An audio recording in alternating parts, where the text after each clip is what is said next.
Cześć! W dzisiejszym vlogu poznamy realia życia na Dominikanie, kraju, który ja określam jednym słowem – raj. Ale czy życie w raju ma również mniej pozytywne aspekty? Mam nadzieję, że przynajmniej kilka z nich dzisiaj Wam przybliżę. Piękno tego karaibskiego kraju zdecydowało, że to właśnie tu postanowiłam nagrać serię treningów aqua i pilatesa na moją platformę fitness oraz YouTube channel, na które Was oczywiście przy okazji serdecznie zapraszam.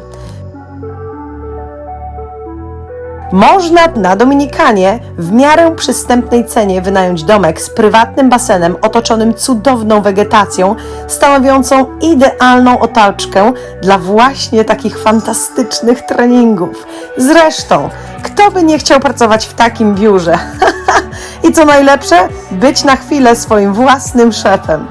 Warunki wydawałyby się perfekcyjne, o ile obecność różnego typu robaczków brzęczących całymi nocami świerszczy, zimnej w wodzie w basenie oraz zupełnym braku ciepłej wody w ogóle oraz ograniczony dostęp do internetu nie jest dla Was większym problemem.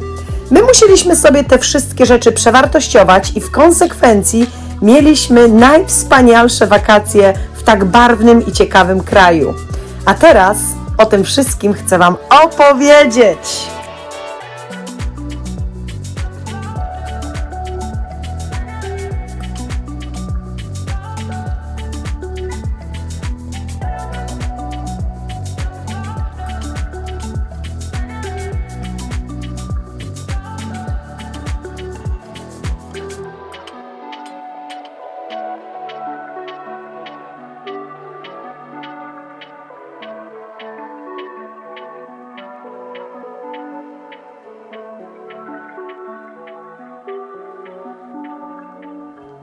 Jako wielka fanka roślinności i amatorka ogrodnictwa nie tylko uwielbiam przebywać w miejscach wypełnionych różnorodnymi drzewami, krzewami i kolorowymi kwiatami, ale potrafię też docenić ilość pracy i czasu, jaki należy spędzić, żeby taki ogród utrzymać.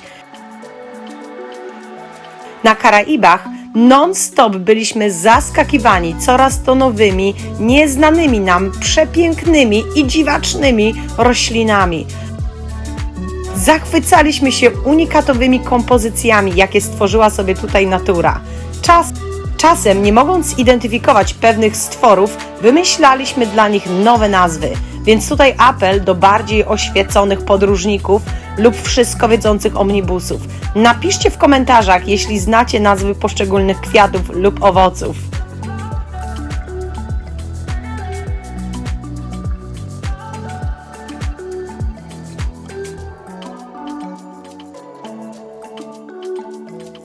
Piękne liście. Pomyśl sobie to w kompozycji kwiatowej. Nie chciałbyś takiego bukietu? A tu wyjątkowe drzewo. Tak, o dokładnie, jak sztuczne ognie. Piękne. Na nowy rok. Możliwe. Tak, mogą tylko kwitnąć na nowy rok. A tu są domki, które już mają troszeczkę takiego charakteru. Zwłaszcza te balustrady, to jest coś dość typowego. To już na pewno jest ta wyższa klasa domków. Bo przynajmniej jakiekolwiek tam jest dekoracja. A to są takie bardziej przeciętne. No i oczywiście pralka jest na zewnątrz. Pralka jest bardzo ważnym przyborem, a suszarka zaraz obok. Suszarka działa 24 godziny na dobę. Kolejny wolny teren.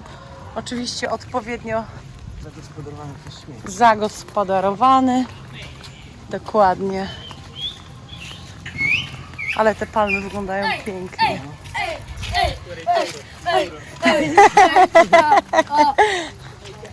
I tu też przepiękna roślinka.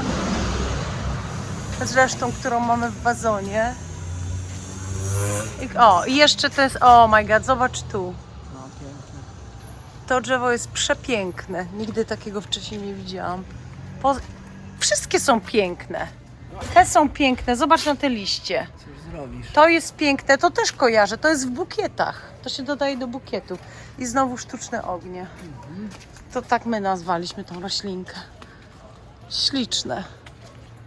O, i tu już są takie kompozycje. No. Piękne.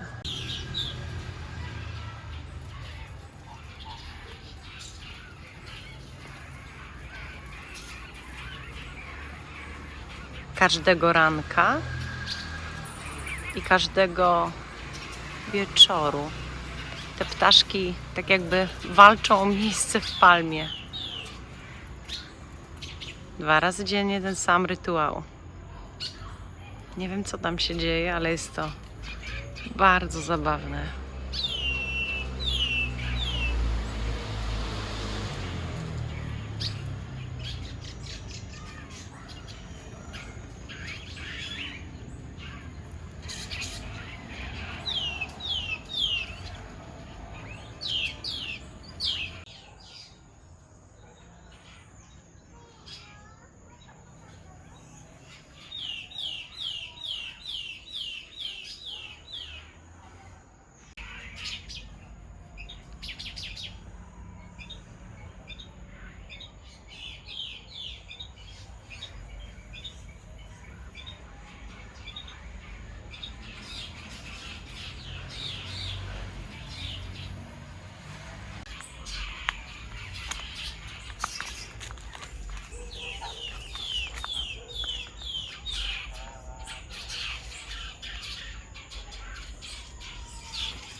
Pada, pada, pada. Cały dzień pada, nic nie mam do roboty. Szperam więc po internecie i organizuję jakieś wypady, na które nie miałam jeszcze czasu, więc może to nawet dobrze, bo tak to bym pewnie nie siadła na tyłku, a tak to nie mam innego wyjścia. Wyszperałam parę fajnych szczegółów o tych wycieczkach, z których zamierzamy skorzystać. Także będzie to Cayo Levantado, to jest taka piękna wyspa. Na pewno tam śmigniemy. Troszkę się obawiam, dlatego że kiedyś byłam na innej wyspie i tam płynęliśmy motorówką, powrót był katamaranem, natomiast ta podróż motorówką była naprawdę bardzo bumpy. Wszystko trzęsło, dosłownie skakaliśmy po tych falach i ja jestem ileś tam miesięcy, 10 miesięcy po operacji kręgosłupa. Obawiam się takich rzeczy, także będę musiała się na pewno dowiedzieć, jak to wszystko wygląda. Wolałabym katamaran jednak. Wzięłam specjalną poduszkę pod tyłek, żeby w razie czego sobie to wszystko jakoś ułatwić. Normalnie nie jestem taką lalunią, ale no, w tych okolicznościach niestety nie mogę ryzykować. Co jeszcze? Słuchajcie, parę takich... wybieramy się też na wodospad El Limon. Byłam tam już kiedyś. Jest cudowny, bardzo wysoki wodospad. Na pewno nagram o tym dodatkowy odcinek. Tam można się oczywiście wybrać samemu, ale my pewnie wybierzemy się z mniejszą grupą i można albo się wspinać przez taką dżunglę. To nie jest jakaś tam bardzo długa wspinaczka, ale dość intensywna z tego co pamiętam. A można też się tam wgramolić na koniach, ale powiem Wam szczerze, że jak patrzyłam na te konie, jak one tam sapały z tymi niektórymi turystkami i turystami, to naprawdę było mi ich bardzo szkoda. To są naprawdę strome tereny, także no nie wiem, że są zwierzęta, które są stworzone do tego, żeby dźwigać, orać czy jakieś tam, ale nie wiem, chyba jakoś kiedyś to wyglądało inaczej, że one miały więcej odpoczynku, a tu po prostu jedna grupa za drugą. Także jednak postaram się użyć moje kopytka. A co jeszcze? A propos kopytek. Tego nie przeczytacie w żadnym pewnie jakimś tam, jak to się mówi, przewodnikach turystycznych. Słuchajcie, w takim klimacie niesamowicie rosną pazury. To a propos kopyt. Ja wyjeżdżając na jakieś takie wyprawy, gdzie wiem, że wielu wygód będzie brakowało, nie zapuszczam paznokci, nie maluję ich jakieś tam odjazdowe kolory, bo nie są to wakacje resortowe i po kilku dniach wiem, że będzie to wyglądało po prostu brzydko. więc staram się wszystko trzymać krótko i jak najbardziej po prostu schludnie, ale muszę Wam powiedzieć, że po tygodniu czasu pazury rosną jak zwariowane na nogach i na rękach, także dzisiaj mam akurat deszczową pogodę, to też wykorzystam czas, żeby troszkę to przyciąć. Naprawdę rosną jak szalone. Mam nadzieję, że to posłuży też porostowi włosów i rzęs. To byłoby fantastycznie, a z pazurami jakoś damy sobie radę. Co jeszcze? Słuchajcie, a propos w ogóle pielęgnacji, to jest niezbędnik, który należy ze sobą zabrać. To jest mój, nie wiem czy ulubiony, bo nie wiem czy można mieć ulubiony spray na robactwo, ale jeżeli chodzi o te wszystkie zapachy, to ten jest na pewno mój ulubiony, a też naprawdę działa. To jest jedyna rzecz, jaka działa na mosquitos, czyli komary, jakieś tam różne Zika wirusy i cokolwiek, wiecie, co to robactwo może przynieść. Ja jestem pogryziona naprawdę, właściwie z jakiegoś powodu głównie teren pupy. Nie wiem, czy siadam w takie miejsca, czy coś takiego, ale nogi i w ogóle tyłek pogryziony jak nie wiem. Także, no i też ręce troszkę. Kocie, o, nie, no, już się tu ładuje, no. Także spray na komary. Co jeszcze? Na pewno sunscreens, czyli te wszystkie spreje, kremy na słońce. Moja skóra ogólnie jest dość odporna na opalanie. Nigdy, bardzo rzadko się jakoś tam poparzę czy coś takiego, aczkolwiek drugiego dnia pojawiły się wręcz jakieś takie dziwne zaczerwienienia na dekolcie i wiem, że to od słońca, bo już to zniknęło. Zawsze ze sobą też biorę naprawdę cały arsenał różnych leków, włącznie z antybiotykami. I też leki na alergię, bo nigdy nie wiadomo co gdzieś tam się pojawi albo gdzie i kiedy kot do mnie przyjdzie. Także ja jestem dość tak zabezpieczona, a muszę Wam powiedzieć, że i tak prawda jest taka, że coś się pewnie takiego przytrafi, czego się nie spodziewaliśmy. Także warto te rzeczy ze sobą mieć, żeby, nie wiem, czuć się pewnie i w takich, nie wiem, nagłych sytuacjach po prostu coś ze sobą mieć. Kocie, poczekajcie, psityk.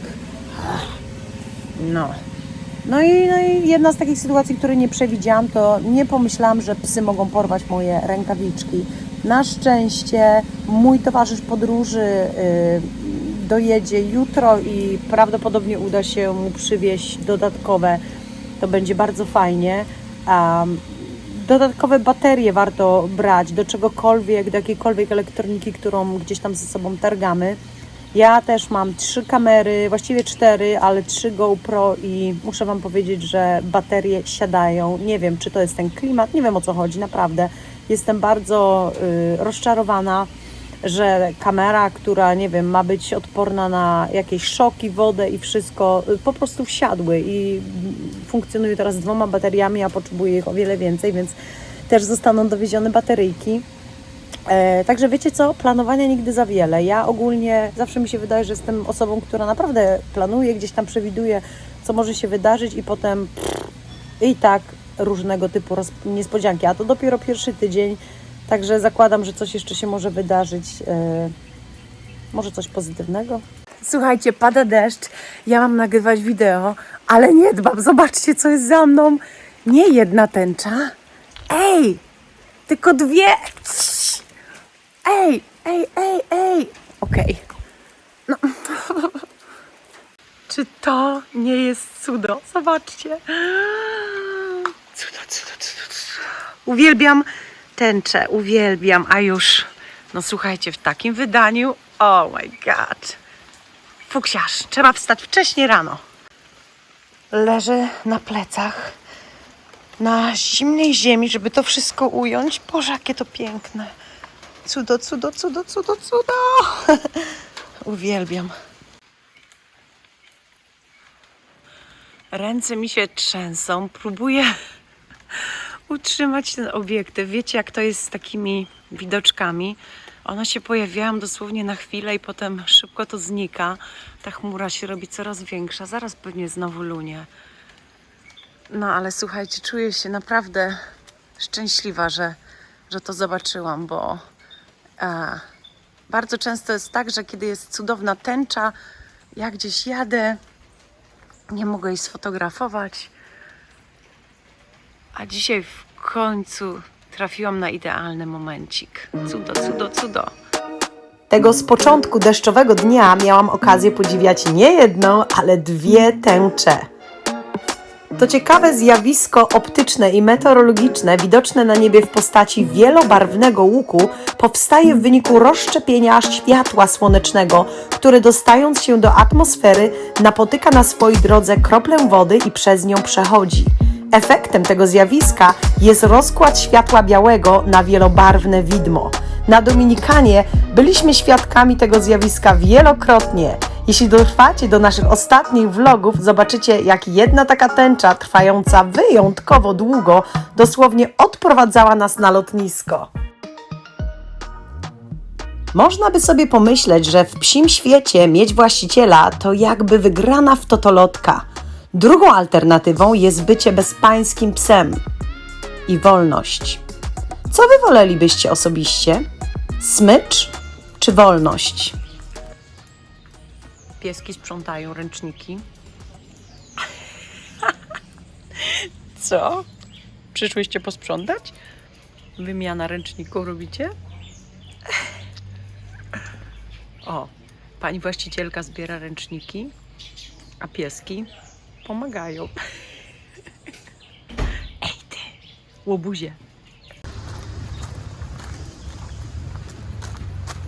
I osiołek w centrum miasta. To jest. O, osiołek. Osioł. Co się porobiło, że my tutaj kamerujemy osła? Co nam osioł jest dziwny? Hello.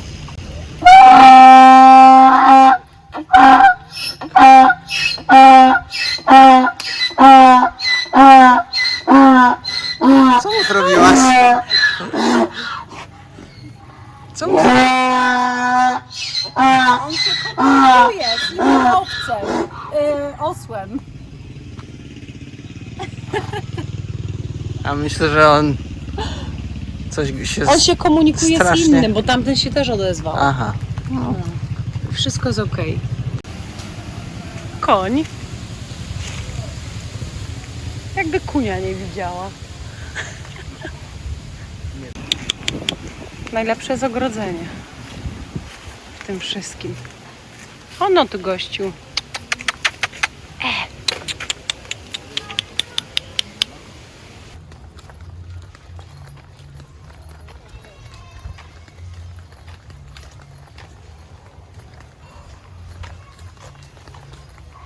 Ale są ładne, wiesz? Zobacz, jakie to są konie. A to przez to miałam.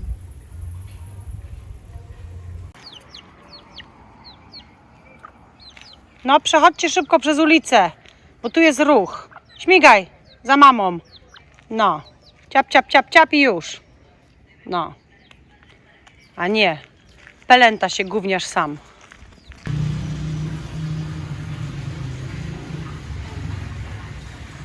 Szkoda mi tych piesków. Nie wiem, czy one mają dobre życie, czy złe. Sama już nie wiem. Niby robią co chcą. No jakoś takie nie wiem. Pieski mogą tutaj wszystko, gdzie chcą, kiedy chcą. I jest ich bardzo sporo. O. Także trzeba patrzeć w piasek, gdzie się rozkładamy. Więc jeżeli nie lubicie psów, to nie jest plaża dla was. Zobaczcie, co się tu dzieje. Ile kajtków. Zobaczcie. No to jest po prostu psie wakacje. Takie bandy, jak kiedyś myśmy tworzyli, prawda? W latach 80. Mieliśmy kluby, bandy, no to tutaj tak właśnie funkcjonują psiaki. Nikt ich nie prowadzi na smyczy, a już na pewno nie widziałam ani jednego kagańca. W dzisiejszym świecie człowiek już nawet tworzy pewne rasy. Czy ogon lub uszy należy uciąć, czy nie? Moja opinia na ten temat? To nienormalne. Tak nienormalne jak obrzezanie kobiet czy mężczyzn.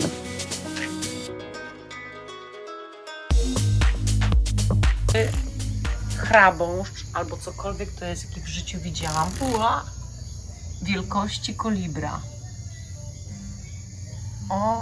Ochedztwo. Ochedztwo jesteś. Podświetlimy cię. O! Nie wiem.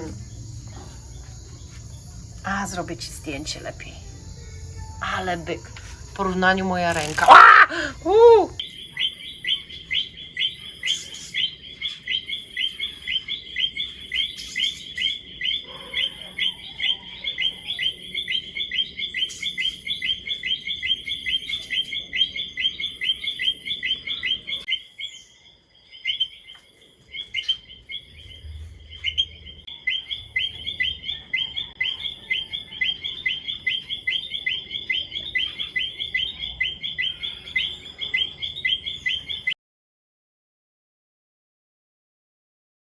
Zaszłam dzisiaj troszkę dalej, bardziej już taką rozbudowaną część. Za chwilę Wam pokażę, jak to wszystko wygląda, ale to już zdecydowanie nie moje klimaty. Większe hotele, oczywiście za mną już te jachtówki i takie tam, ale pokażę Wam. Oczywiście dla wielu osób to właśnie taka forma wypoczynku byłaby najlepsza, prawda, bo jest super wygodnie i oczywiście hotele są zaraz przy plaży, także jest wspaniale. I dobrą pewnie rzeczą jest to, jeżeli ktoś podróżuje z małymi dziećmi, to są wliczone w te pobyty często posiłki. Na pewno jest to wygoda. Ok, już Wam pokazuję.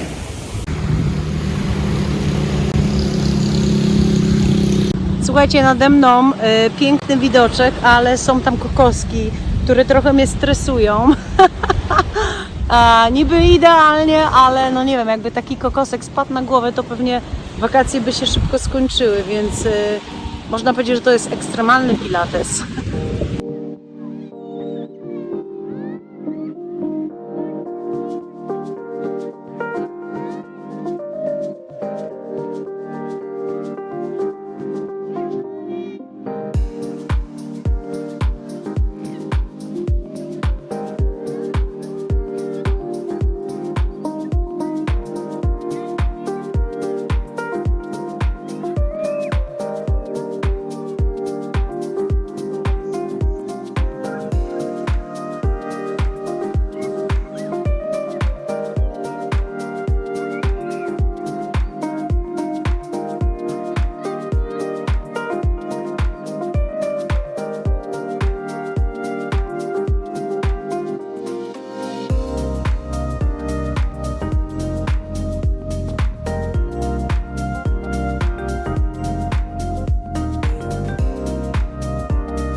Po kilku dniach stwierdzam, że jednak taki typowy pobyt na plaży, po prostu wylegiwanie się na słońcu zupełnie nie sprawia mi takiej przyjemności. Wolę jednak gdzieś pójść, coś zobaczyć.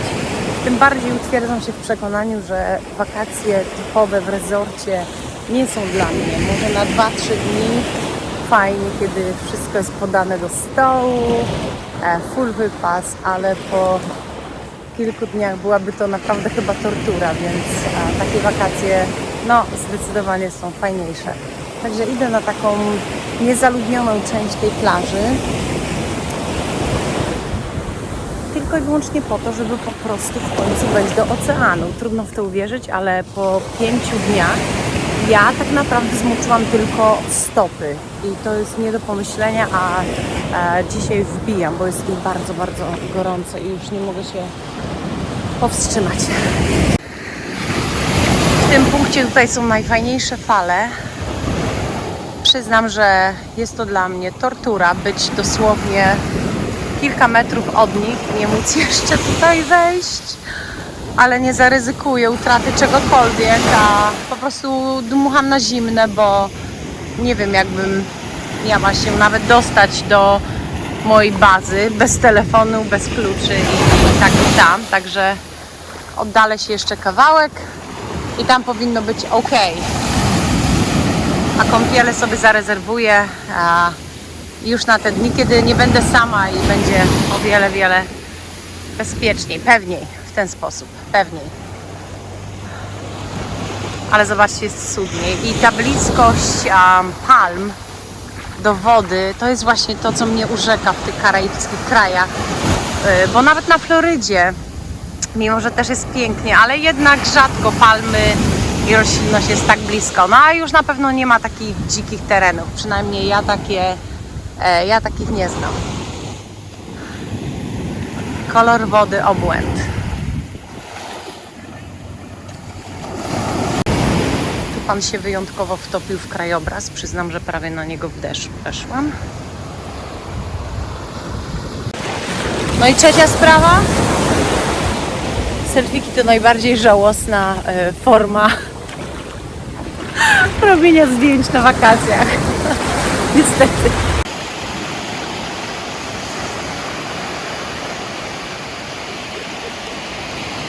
Woda w tym miejscu tak jakby tańczy. Fale się fajnie zaplatają z prawej strony i z lewej strony. Nawet na piaseczku tworzą się takie bardzo fajne formacje. Zobaczcie. Słuchajcie, woda jest obłęd. Chrzanie to. Kolor wody jest po prostu obłędny. Nie wiem, czy pamiętacie taki film Błękitna Laguna. A to był film chyba, który gdzieś tam tak mnie zauroczył, to piękno tej wyspy, na której przebywali bohaterowie, że naprawdę gdzieś tam we mnie została obsesja w ogóle do wysp, przede wszystkim do wysp. Dominikana jest wyspą, więc jak najbardziej moja obsesja tutaj funkcjonuje, ale mam nadzieję, że w tych vlogach zobaczycie razem ze mną też mniejsze wysepki otaczające tą wyspę Española, tak nazywa się wyspa, na której jest Dominikana. Dominikana dzieli ją z Haiti. Zobaczymy to, mam nadzieję, razem i no, będzie pięknie.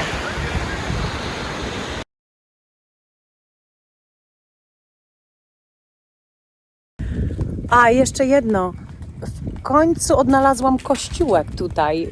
Nie wiedziałam, co to jest za budynek. Wyglądał tak dość elegancko w porównaniu do całej reszty.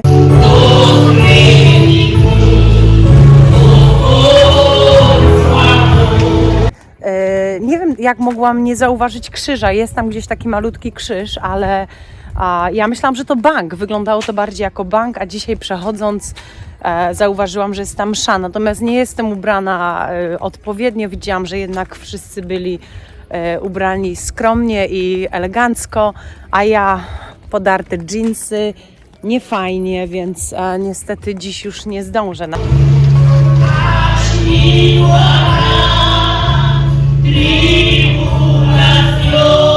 Natomiast na 100% chcę nie tylko być w kościele w niedzielę, ale też zobaczyć oczywiście, jak to wygląda na Dominikanie, bo przecież będąc w takim fajnym miejscu trzeba poznać całą kulturę, wszystko, od religii po inne różne zwyczaje, więc za tydzień w niedzielę już wiem, o której godzinie się wszystko zaczyna i ruszam.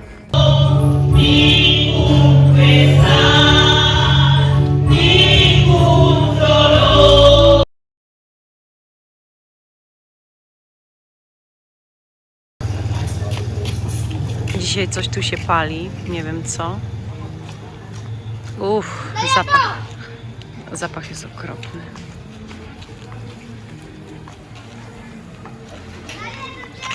Tak w ogóle wygląda cały problem rozwiązania ścieków. Po prostu boczkiem ulicy wszystko sobie spływa z góry.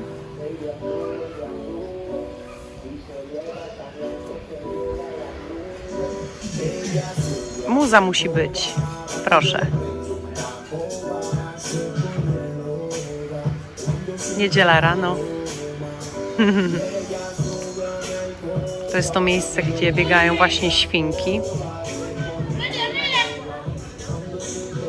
Niedziela. Dość spokojnie z rana. Sklep spożywczy. Tak wygląda tu.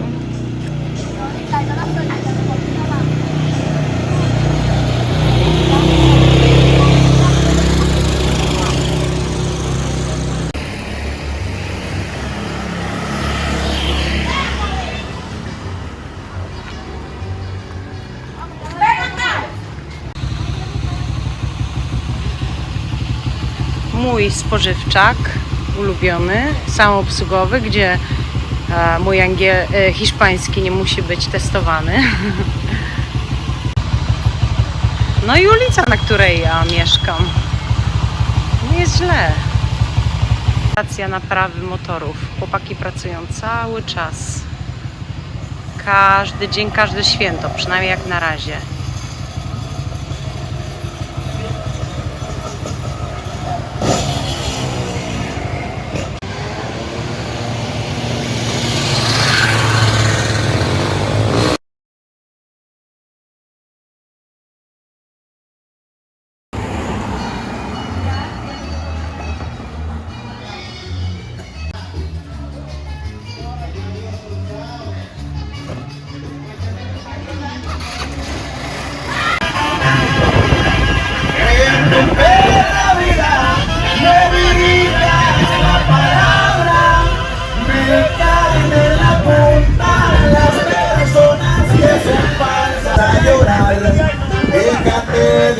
Payasada.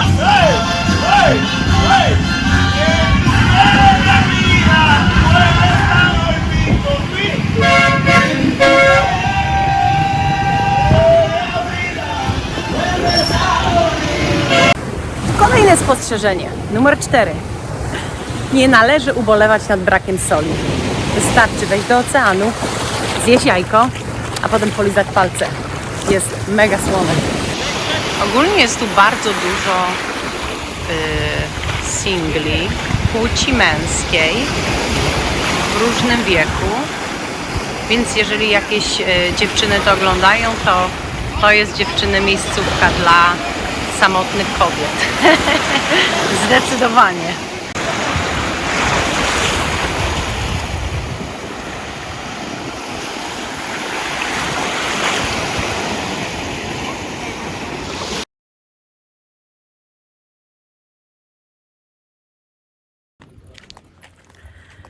Jestem tu dopiero 5 dni, ale muszę przyznać, że jakoś do wszystkiego zaczynam się pomalutku przyzwyczajać. Coraz mniej zaczynają mnie dziwić rzeczy, które w pierwszym momencie gdzieś tam no, były nie do pomyślenia. Aczkolwiek podejrzewam, że do końca pobytu będą gdzieś tutaj się pojawiały sytuacje, które no gdzieś w naszych głowach, w głowach osób mieszkających no, w takich krajach bardziej rozwiniętych nie mają jakoś, nie mogą być zrozumiane. Na przykład wczoraj,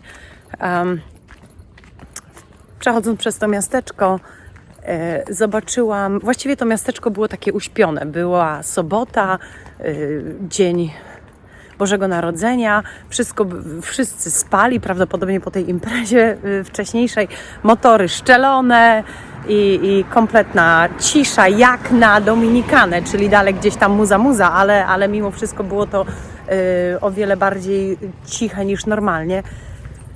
I nagle z jednego domu wychodzi maleńkie dziecko. Nie wiem, ile to ten dzidziuś miał mieć lat. Może roczek, może 1,5 to maks. W pieluszce na tą drogę, po której jakby nie było, co chwilę wyskakują dość szybko jadące motory, samochody. I ten dzidziuś sobie tak po prostu wędrował tą dróżką, więc nie miałam. Natychmiast przeszłam na drugą stronę, żeby, nie wiem, jakoś je stamtąd usunąć. A w tym momencie przejechało jakieś auto, najpierw pędem koło dziecka, potem dziecko zawróciło, weszło do jakiegoś innego domu. I może niby taka, tutaj jest to normalna sprawa dla mnie, a przez chwilę aż mi serce kołatało, bo to są rzeczy właściwie nie do pomyślenia u nas, prawda? Także codziennie coś nowego, codziennie coś, gdzie jednak no nie ogarniam. Tutaj zaraz jest ulica i to jest właśnie sytuacja, której ja nie kumam. Hola! ¿Cuántos años tienes? 6? Oh, 6.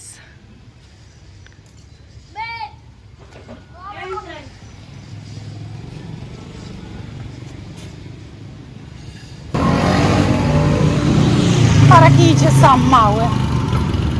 Oh my goodness. Las Terenas. Jeszcze nie miałam okazji tak naprawdę z nikim porozmawiać w języku angielskim, w którym mogę się porozumiewać. Natomiast jakby nie było, tutaj funkcjonuje tylko i wyłącznie język hiszpański lub jest też tu bardzo sporo Francuzów. Z moich obserwacji są to ludzie, którzy albo są na emeryturze, albo jakieś tutaj mają pozakładane biznesiki, a jakoś ten teren sobie upodobali. Ciekawe dlaczego, prawda? A wiem, że oczywiście osoby, które tutaj pracują w biznesie hotelarskim czy jakimś tam, na pewno mówią w języku angielskim, ale jeżeli skupicie się na właśnie już takim pobycie w mniej, że tak powiem, prestiżowych miejscach, to nie ma takiej możliwości, żeby się dogadać w żadnym innym języku. Przynajmniej ja twardo próbuję. Najczęściej używam mój bardzo limitowany hiszpański albo język migowy. Jakoś daję radę. Nie ukrywam, że uczyłam się hiszpańskiego przez naprawdę 2 lata dość skrupulatnie i bardzo mi to pomaga, ale no, w zderzeniu z rzeczywistością brakuje mi naprawdę wielu słówek i czasami taką gdzieś tam rzucam nadzieję, że ktoś zrozumie coś w języku angielskim, bo jeżeli chodzi o polski, to nawet się nie wygłupiam. Ale nie, nawet podstawowe słówka w zderzeniu właśnie czy w gastronomii, czy gdzieś, nie ma takiej możliwości. Oglądając różne vlogi z Las Terenas, często wspomina się, że jak najbardziej wszyscy mówią po angielsku, bla. No nie wiem, chyba że oni, możliwe, że przebywają oni w innych miejscach niż ja. Ja jak na razie 5 dni i jeszcze nie miałam okazji rozmawiać z nikim w języku angielskim. Spotkałam jednego pana z Rosji, z którym troszeczkę porozmawiałam, ale też jego angielski był naprawdę słaby, także tak naprawdę nie wiem, o czym byśmy rozmawiali. Wracam do domciu. Skupiam się dzisiaj na pracy, troszeczkę muszę ochłonąć, wyparować i chcę nagrać jak najwięcej treningów, zanim przyjedzie moja druga połówka, z którą mam nadzieję dużo podróżować i na pewno będzie mnie mocno rozpraszać, więc taki jest zamiar. Muszę powiedzieć, że jest dość trudno pracować w tak cudownym miejscu.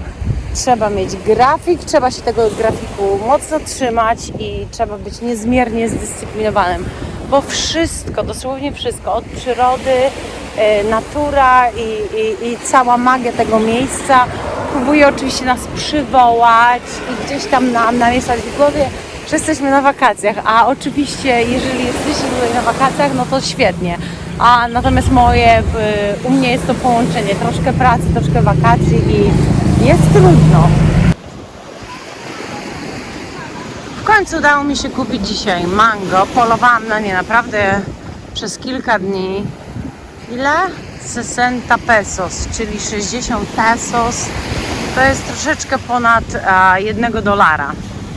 Cóż mogę Wam jeszcze opowiedzieć o tym miejscu? Zauważono, że ceny zdecydowanie się różnią w miejscach turystycznych od tych miejsc, w których ja teraz mieszkam, czyli można powiedzieć ceny lokalne, jeżeli w ogóle ja dostaję ceny lokalne, no ale takie są napisane, różnią się znacząco. Tak naprawdę tutaj gdzieś w tym miasteczku cokolwiek, owoc, czy napój, czy cokolwiek kosztuje 3 razy tyle, co u mnie tam w tym miejscu, może mniej atrakcyjnym dla kogoś.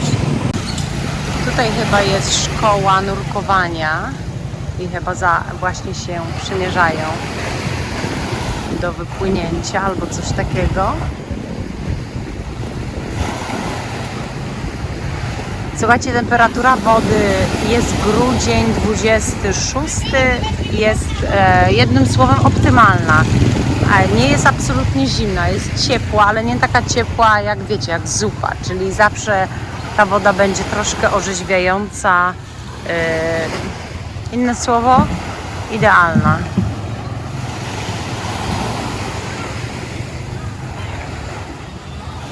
Uwielbiam to, że na całej linii brzegowej jest masa hoteli, ale też różnych takich punktów, gdzie można sobie usiąść, wypić kawę, zjeść, wypić alkohol, nie ma problemu. Wszędzie widzę ludzi chodzących z rumem, z alkoholem, także jest to fajne, bo gdzieś tam w tych krajach cywilizowanych już oczywiście zaczyna być to nielegalne, niefajne, a tu wolna Amerykanka, albo raczej powiem wolna Dominikanka, bo Amerykanka już raczej nie istnieje.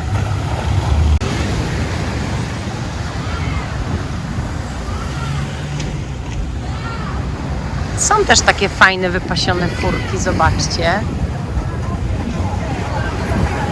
Często jak taka przejedzie, to potem czuć troszeczkę marihuanę. To musi być zbieg okoliczności. Dziś jest wyjątkowo ciepło, jest 85 stopni Fahrenheita, więc nie wiem, 30 coś stopni chyba Celsjusza, ale zdecydowanie odczuwam, że jest cieplej niż w pozostałe dni.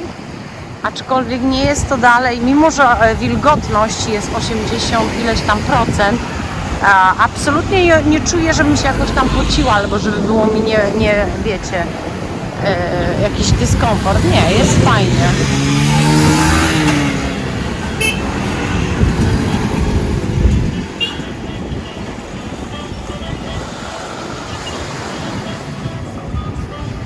Wszędzie jest muza, uwielbiam to. Ta, ta, ra, ta, ta, ta, ta, ta. No i oczywiście choinka, którą już widzieliśmy w poprzednich vlogach. Piękna.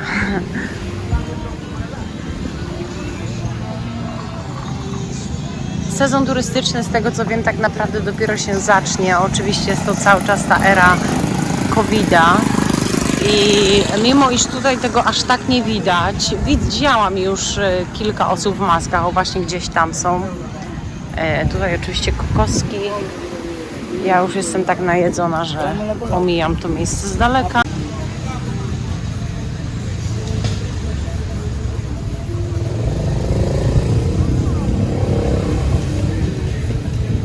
Rafa koralowa, Nemo, rekiny? Ej, rekiny, Nemo, Papa Nemo no i oczywiście śmiecie, które zostały fantastycznie zakryte, żeby nikt tego nie widział. Ale my skupiamy się na pięknie natury. Co to jest za biznes, to jeszcze nie wiem. Coś z jakimiś chłodniami. No, są ryby, ale nigdy tu ryb nie widziałam. Jak na razie tylko widzę, że płuczą tutaj te kulery. Może na tym polega cały biznes. Tutaj wejście do tego miasteczka. Dzisiaj jest po prostu pusto, więc mogę śmiało kamerować. Jest niedziela albo sobota. Ja, niedziela. Ola. Pusto. A tu druga strona, nie wiadomo o co chodzi. Reklama szpital weterynarii. I lokalne dziewuchy. No dzisiaj chyba był przepiękny połów, bo widzę mahi. O nie, nie zdążę. Ogromną. ogromniastą. Piękna.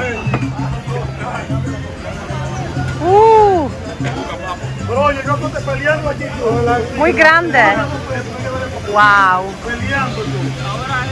Holy moly. To się nazywa ryba.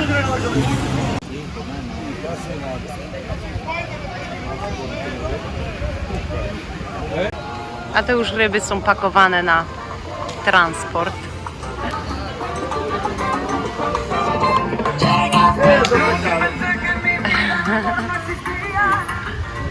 I idę w miejsce, gdzie często zajadam. Jest nawet łóżko. A tu jest cały ciąg takich pozornie wyglądających, takie budy. Ale tu jest najlepsze jedzenie. Nie wyobrażam sobie jeść nigdzie indziej. A moje ulubione to mama. Jak ona ma na imię? Zaraz to będę widziała. Nanas Kitchen, Nanas coś tam.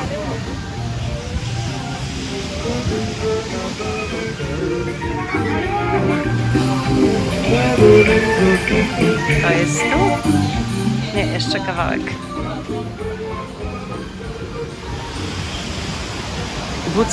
WC Sunset. Piękne. O, jaka piękna choinka.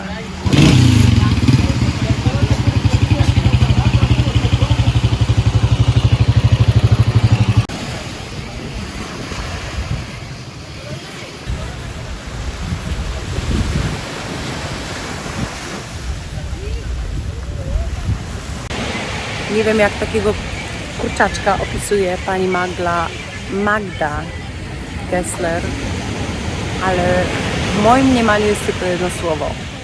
Wypierdolczy. I tylko i wyłącznie z ryżem. Dlaczego? Bo nie ma takiej opcji, żebym pozostawiła nawet kropelkę tego sosu na talerzu.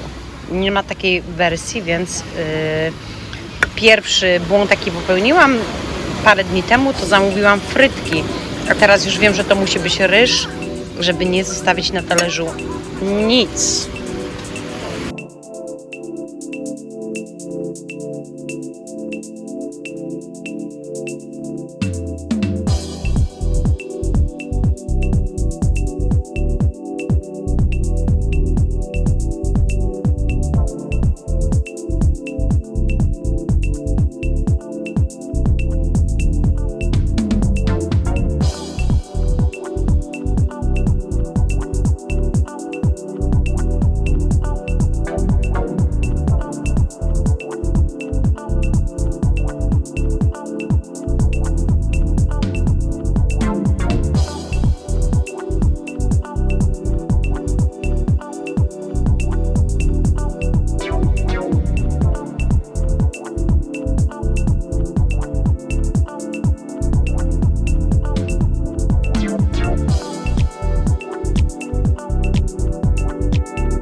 Adam jest taki dziś głodny, że zje oko ryby. No way. Powiedziałeś, że zjesz. Nie. Chrupasz. Nie. Dawaj. Nie, to mogę... Jest fajne, okrąglutkie. Dla ciebie mogę dać. Dawaj. Obiecałeś. Nie, nic nie obiecałem. Dla ciebie mogę dać. No to daj. Ja zjem. Proszę bardzo. Ojejku. Nie w życiu. No, wsadziłeś to oko tyłem do przodu. Proszę, popraw je chociaż. Wiesz co? Dotykasz to. Ew. Teraz patrzy na mnie. Jezus. O, jesteśmy okropni. No ciekawe. Co? No to jest twarde czy jest miękkie? No to spróbuj chociaż, czy jest właśnie o to chodzi.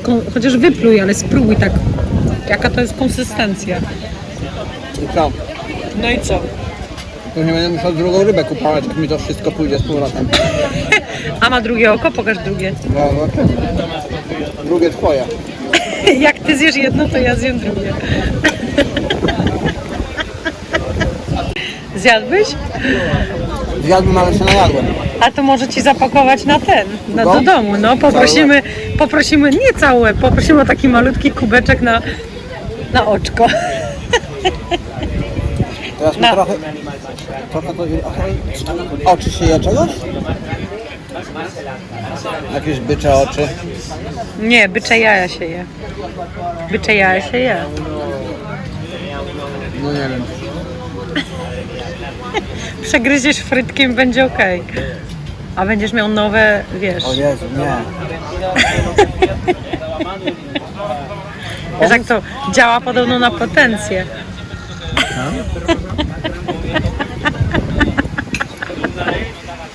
Ciekawe. Czy mi potrzebne? No właśnie. Co by to się działo, jakby zjadł jeszcze 2 oka? Zobaczcie, jaki to jest fajny proces. Podpływają rybacy. Oczywiście, że oni tutaj się znają, ale od razu jest taki fajny, takie działanie grupowe. Nikt nikogo tak naprawdę nie woła. Każdy od razu wie, co ma robić. Nie wiem, ale to wygląda tak fajnie. Zobaczcie, to nie są wszyscy ludzie, którzy tutaj pracują. To są czasami po prostu osoby, które tu w tym momencie przebywają. No i wiedzą, co do nich należy. Pomóc, po prostu sobie pomagać. Nie jest to fajne?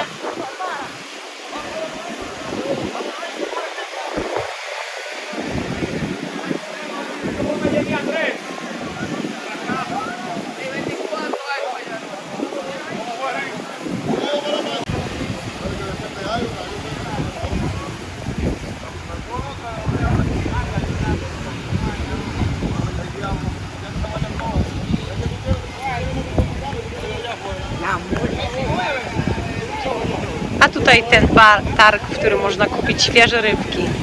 Zawsze coś wisi. Oj, wisi coś fajnego, dużego.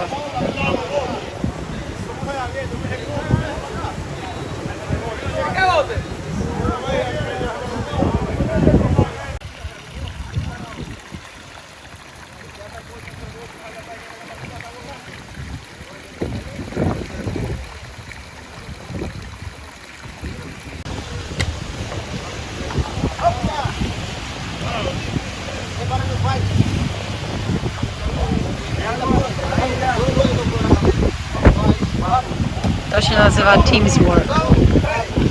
I pchamy panowie. Ja bym jeszcze troszeczkę podciągnęła. No dajcie z siebie wszystko. Vamos! Jest! Jest! Perfecto!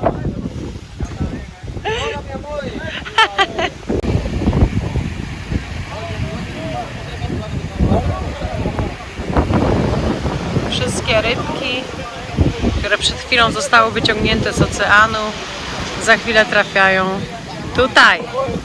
I dlatego jest to najlepsze miejsce na najlepszy obiad. Wiemy, że jest świeży. I wiemy, że trafia wszystko do lokalnych i to jest najfajniejsze. ¿Cómo estás? Muy bien. ¿Cómo te llamas? ¿Tú estés single o doble?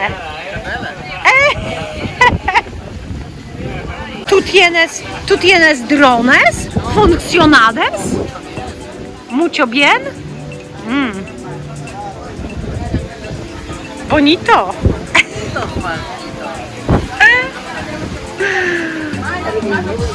Zobaczymy, czy to jeszcze bateria jest. Całość dzisiejszego vlogu została zrealizowana z najpierw zagubionych, później odnalezionych plików. Jest ich tak wiele, że udało mi się sklecić aż 2 45-minutowe vlogi. Więc jeśli ten wydał Wam się ciekawy, od razu klikajcie na następny i kontynuujemy. Komentujcie i wysyłajcie moje vlogi do znajomych. Zapraszam do subskrypcji. Hasta luego, amigos!